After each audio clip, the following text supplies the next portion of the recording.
Président. Le président de la République, chef de l'État, son Excellence Félix Antoine Tshisekedi Tshilombo, a réuni autour de lui les chefs de corps, les chefs des institutions, dans ce que nous appelons la réunion interinstitutionnelle. 3 points étaient inscrits à l'ordre du jour de cette réunion, à savoir la question situation sécuritaire dans notre pays. Et le premier point comprend 3 sous-points.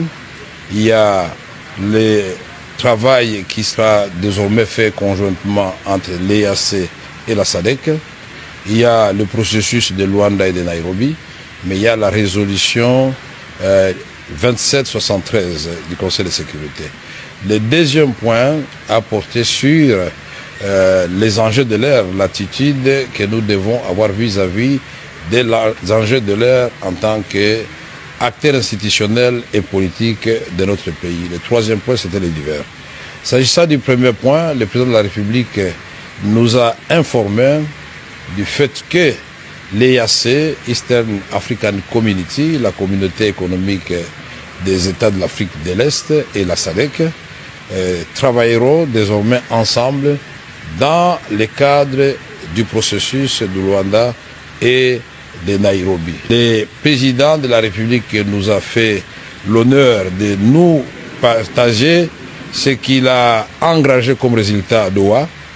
C'était, sur le plan diplomatique, très important, et nous expliquer, et à travers nous, tout le peuple congolais, que Doha n'a pas annulé Luanda ni Nairobi. Au contraire, Doha vient booster Luanda et Nairobi. En ce qui concerne la résolution 2773, merci à tous ceux qui ont apporté leur voix pour qu'elle soit adoptée.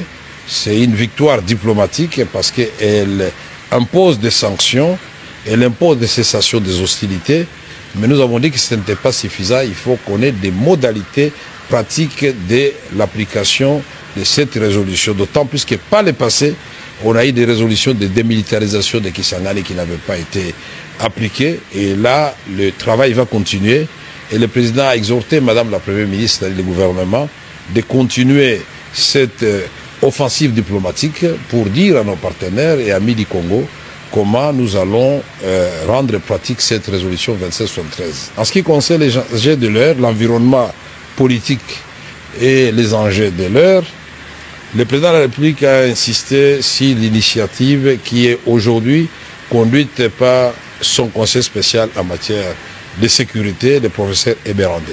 Et il a tenu à préciser qu'il a pris cette initiative et elle constitue une première étape qui devra amener à terme, après de pourparlers, après des discussions, à la formation d'un gouvernement d'union nationale, mais surtout que la République démocratique du Congo recouvre totalement son intégrité territoriale et sa souveraineté